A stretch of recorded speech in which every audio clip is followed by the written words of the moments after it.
Hey everyone, welcome back to Project 40. You join me live in my absolute tip of a garage. First things first, really want to say thank you so much for all the likes, subscribes, sharing that everyone's been doing in the last few months. It really makes such a huge difference to small channels who are just starting out like this one. Today we are focusing on getting the oil changed on the Cayenne, and if we have enough time, doing the rest of the service as well. The Cayenne really does need regular oil changes, and I don't think it's been done in at least a year, so this is well overdue. Hopefully it's not going to take too long. Let's get cracking. To get access to the sump plug, I need to remove 10 bolts and 2 screws to remove the front half of the engine under tray. Luckily, the bolts are in good condition and didn't require too much persuasion to remove.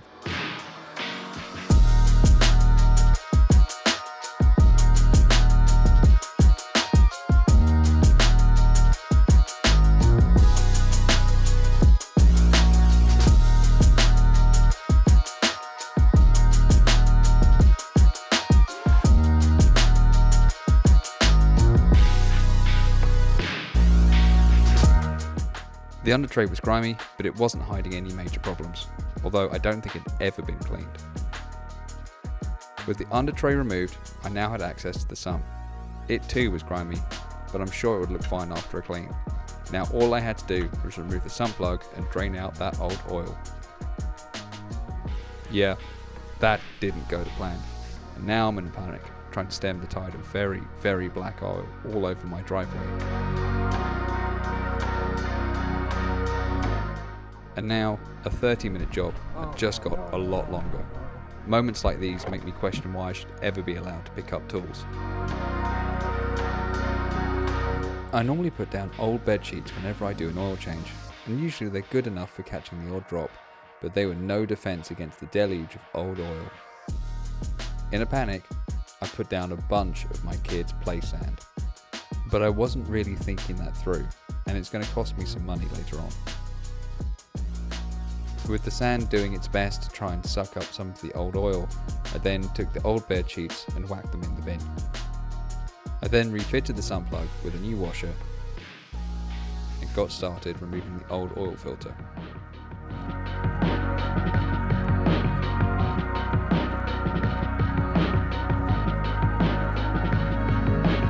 One thing I really like about the Cayenne, it uses a paper oil filter. This means you can take it out, cut it down the middle, and actually inspect all of the filter to make sure there's no hidden metal bits or any weird debris. It helps reassure that the engine's actually in pretty good condition.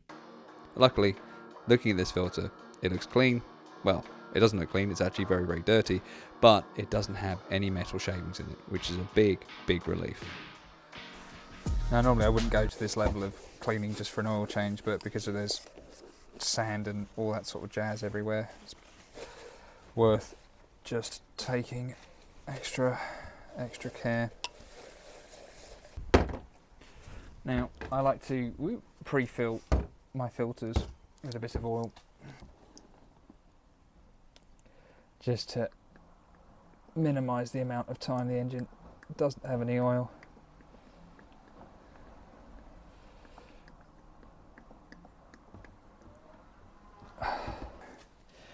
Put some fresh oil around the new O-ring, or seal, or whatever the hell this thing is called.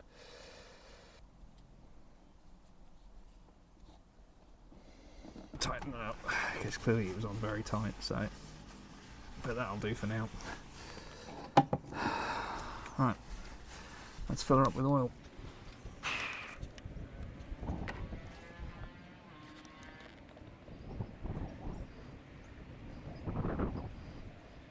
Alright, safe to say that yesterday didn't go quite to plan. I've made an absolute mess on my driveway, which I'm going to have to clean up later on. The plan for today now is to drain all the oil that I put in yesterday, because I'm worried about contamination, drop out the new oil filter, replace it with a newer oil filter that hopefully isn't contaminated, and hopefully not lunge the engine because it's full of sand. We'll have to see. And then I have to clean the driveway. I've made an absolute mess. I mean, the sand has helped, but obviously it's caused a contamination risk. I think my plan is I'm going to get a tarp over all of this so I can at least do the oil change, then fill this car up, put it all back together, and then drive this car off and then clean up all of this mess. I think that's the sensible plan. Alright, so I forgot to press record, so I took the oil out, but it had slightly more than 6 litres in there, so it's slightly pissed everywhere again, but luckily it's just on the top rather than on the driveway, although at this point I don't think it really makes much difference. Came out fast. It's because it's 0.40, or it's 0 watt 40, so it's a thinner oil anyway. That's what is confusing me. That's why it's flowing so much faster. So it doesn't matter if it's hot or cold. Even when it's cold, it's a very thin oil. Thin oil naturally is going to move faster. Right, so now I have to transfer this very full drain pan into that. So I'm guaranteed to make some more mess as well. I'm so proud of myself. Why did I ever think I would do this? Why do I never learn?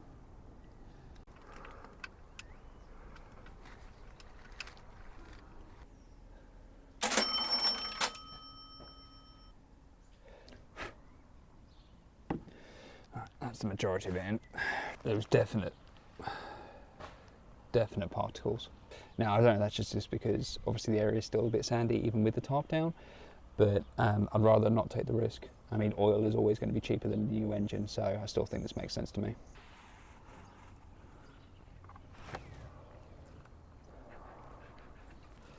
Alright, one new old filter. Quick wash of my hands to get rid of as much of anything as possible.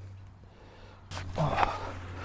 Yeah, this is definitely feeling gritty, so I think this is definitely the right plan.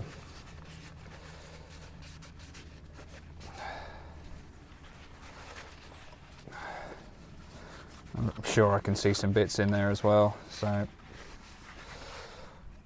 definitely a lesson learned, but also hopefully I'm saving myself some pain as well. And that's what this is all about. It's all about learning and pain. Mostly pain.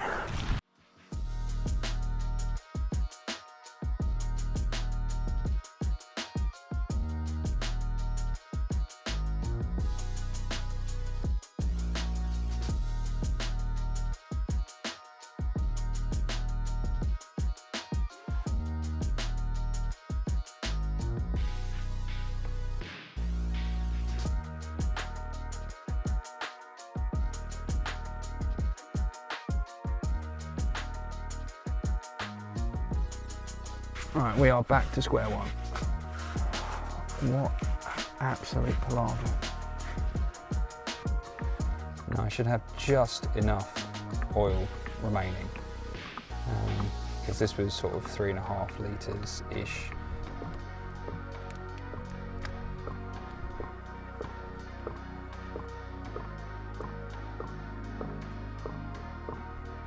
Here's the magic moment.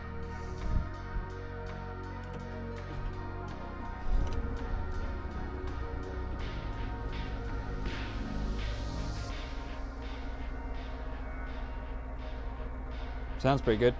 Let's check for leaks.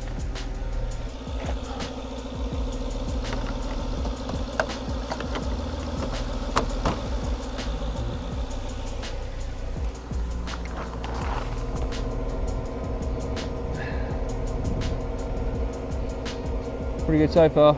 Oh my days, what a state of affairs we get ourselves into sometimes. When you're working on cars, there are occasions that really make you question everything that you're doing, all the skills that you apparently have or thought you have, and all of your life choices up until this point. And I think that's certainly happened to me over the last couple of days. And it really took quite a lot for me to actually get this video out. I can say my enthusiasm for putting this video out was pretty low, because no one likes to really share their epic fails and like complete tool like I did over the last couple of days on something so simple as an oil change. But I wouldn't be true to myself, and I certainly wouldn't be true to all of you if I didn't. So I hope you enjoyed this video. Let me know in the comments. How about we all share our automotive failures? So if you failed somehow whilst working on a car recently, let me know in the comments. Hopefully it won't make me feel as bad as I do about this mistake and the absolute mess of my driveway, which I still unfortunately have to clean. With that being said, we are done with yet another video. If you've watched this far, thank you so much for watching. I really hope you consider liking and subscribing. And with that, I'll catch you down the road.